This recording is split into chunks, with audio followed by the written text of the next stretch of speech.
If you're doing a long-term media plan, there are a lot of things you can do. Congratulate good coverage. Paul Ehrlich up at Stanford is someone I have this fight with, or I've had several times. He's an amazing guy. He's brilliant at so many levels, and he wants to write these great things and put them in the New York Times, and it has to be in the New York Times. And he'll send all these missives off, and the Times will say, oh, no thank you, and he gets furious about it. And I keep saying, well, you know, if your point is to communicate to people and you get in 10 regional papers, you're going to reach more people in the New York Times. But he just wants to complain about the media. And he just wants to sit back in his ivory tower again and be angry at what the media does. And there's a lot of reason to be angry at the media. I'm the first to admit that. But you can be angry, or you can try and make a difference. And one of the things you can do is call a reporter when you see something good. Reinforce this. Call their boss. Let them know that this coverage is immensely valuable to the public good. Another thing that you can do is you can call them about poor coverage, and you do this politely. You shouldn't use words like ignorant, stupid, references to their mother. None of that should occur, but to have a polite conversation and understand that reporters are generally thin-skinned and they may not like this. But you want to reinforce good behavior by telling them what's happening when they're doing something wrong. I do this in my community all the time, and I send off emails, and I've never once gotten a response back. But I don't care. I keep doing this because I want them to know that people are reading. And the reality is, a reporter will often become very defensive when you do that, but they want to hear it. Despite what you may think, reporters do want to be as accurate as possible. They're not out there just to put any sort of worthless stuff in the paper or on TV. Well, we won't talk about TV, but at least in the newspaper, they're there to try and present truth as they know it. And so whether they like hearing that they've done something wrong or not, let them know in a very kind and polite way. Those come together with this third point, and they are all about cultivating a relationship. One of the best things you can do long-term is cultivate relationships. And I've already, in my talk Tuesday, was challenged on this because in a lot of small markets you have the problem that reporters don't stick around. And that's true, and they go off. But you're at least doing a favor for the next market where these people are going. But more importantly, you want to cultivate these relationships because long-term, this will help you a great deal. Did I mention I went to Ohio State? There's a guy there named Earl Holland, and Earl is the VP of Science Communication, I think. Earl is a legend in his field and amongst reporters. Earl is someone, he's also a friend of mine, I'll say that up front. I worked with him many, many years ago. But Earl is someone that as a reporter I can call and say, hey Earl, you guys got anybody who knows string theory? And Earl is just as likely as not to say, we got a couple people working on that, but you know what? They're really not the most expert. We've got this guy over at Northwestern who is brilliant. And you know, that's the guy you should talk to. But you call and talk to him about ice core sampling. He's going to say, oh yeah, Lonnie Thompson and his wife, they're the tops. You know, he does support Ohio State. This isn't an effort to push people away, but what he's doing is being truthful, being honest. And a lot of times the reporters will say, that's okay, I don't want to bother with Northwest, let me talk to your guys. But he's developing a relationship with reporters that has lasted for a long time. And he's one of the first people reporters think of now because of this relationship he's created. And so they come to him for knowledge. So you need to think about a long-term relationship where they come to you not just because they have a question about your slew. They come to you because they have a question about science. What a great public service you can provide by saying, well, you know, that's not my expertise. Here's what I know about it.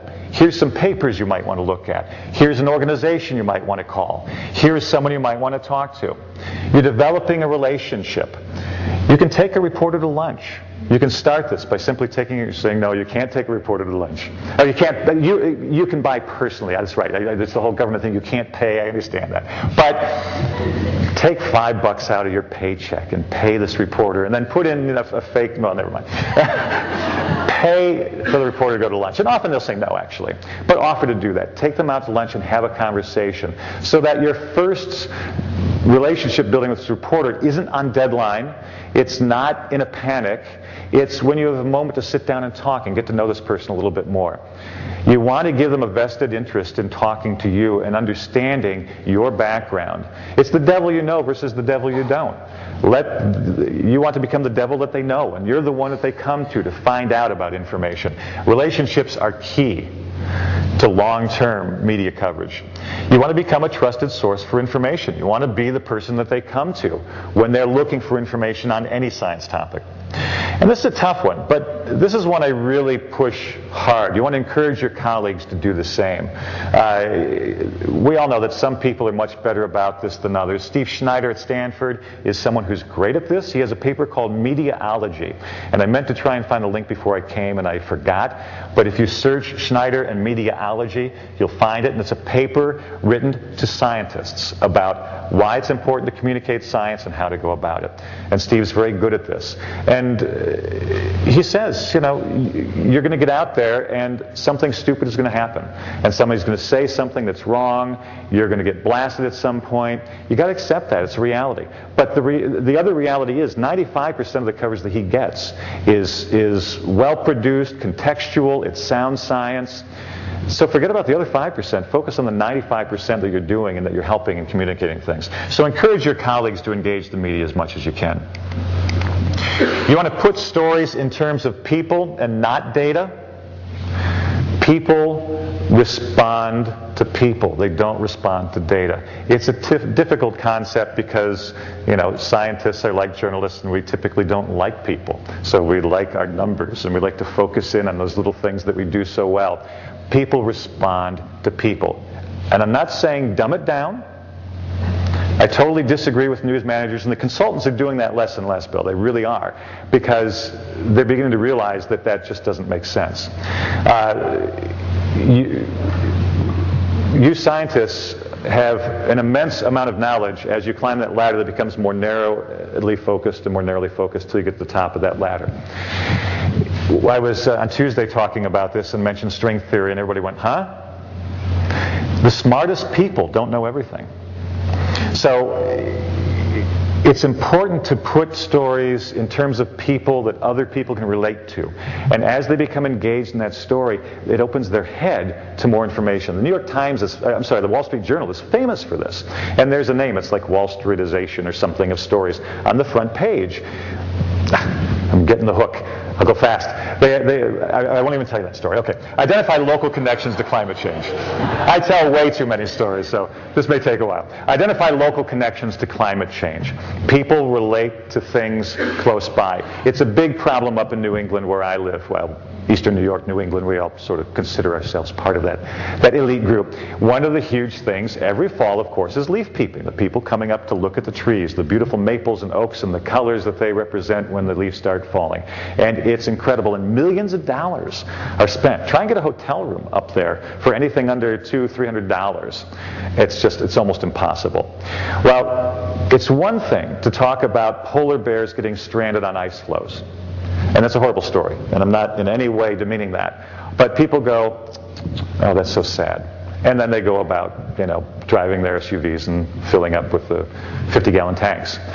But then when you say to them, the shifting weather patterns are going to affect the maples and the oaks. And in the next 30, 40, 50 years, our trees will become Canada's trees. And our industry based around this will disappear. Suddenly, you've got people's attention. So you're putting this information in with local connections. And that's a critical thing that you can do. You can regularly take part in editorial meetings. This is something that's really important. A lot of people don't know about these, but newspapers have editorial meetings. And it depends on the size of the paper, how it functions. Some have a standing editorial board, others it's just different officials who come in. But they often meet perhaps once a month, and they're quite open often to having someone say, I have a topic I'd like to come in and talk to you about. So it may be some recent piece of research that you have. It may be simply to introduce them to your facility. But call them and see if they're willing to have you come and talk to their editorial board meeting. There we go. This is one I really love. Be creative. I don't know all the answers. What I've talked to you about today is part of it. But you need to be creative and find out what works for you. And in Canada, it's something called breakfast with eggheads. And I love this idea. And what they do is they gather legislators and staff members and media, and they invite them every month to a breakfast. And they have free food, and which is key, free food. If it's in the morning, free food, free alcohol in the evening. Of course, you all know that. But free food is important. They get now about 80 to 100 people every month. I think it's in Toronto, legislators specifically, who come to become educated on a topic. They want to learn about that topic. It was slow. It took them a while when they first introduced it to get those numbers up. Don't be discouraged the first few times. But try and find creative ways to engage the media, to help educate them, and provide them with information they need as they cover these important topics, okay? So, now what? Where do you go? The message I hope you take away from this is long-term versus short-term, and you really rethink your media strategy in a way that you can begin having a broader scale of effort in dealing with these issues. And I want to leave you with one quick story, because the big question is, when you hear all this, is, hey, it sounds great, but it doesn't really work. There are some people who went to Yale Forestry School. I forget who it was. There are a couple people around here who went to Yale Forestry School. Andy Revkin is the climate change reporter for the New York Times. He's a fabulous reporter, and if you haven't read his work, you should. He's very good. And I was talking to him about this issue for something I was working on. And he said that, I think it was Hal Raines, one of the editors, one of the managing editors at the Times, the head of the Yale Forestry School was a friend of his. And he went and sat down and had a 3-hour talk with him. And it was very direct, and he said, you're really missing the boat here. This is why this issue is perhaps the most critical issue we and our children are going to deal with over the next 20 years, and here's why you need to be covering it better. And they had a 3-hour talk, and it was a massive brain dump of knowledge and information and passion. Don't forget, passion is important, and you all have incredible passion, and that comes across. And he did this, and the editor was so moved by this, he immediately went back and commissioned a multi-part series on climate change. There's a sad ending to the story, which is he was soon after fired, and the series went away. But the point is, so I have to be in full disclosure, tell you the complete truth, but the point is, that sort of thing. He wasn't fired because of the series. He was fired for something else. But the point is, this can work. Developing these relationships, talking to people, not thinking short-term about your last project, but actually thinking about a more long-term result with these people and with journalists, and how you can get your message across in this broader context is what's going to help you the most. So thank you for your time. I really appreciate you're allowing me to come here to speak. I hope this was useful to you. My contact information is here. Please, if you have any questions, get in touch, and I'd be glad to take any of your questions.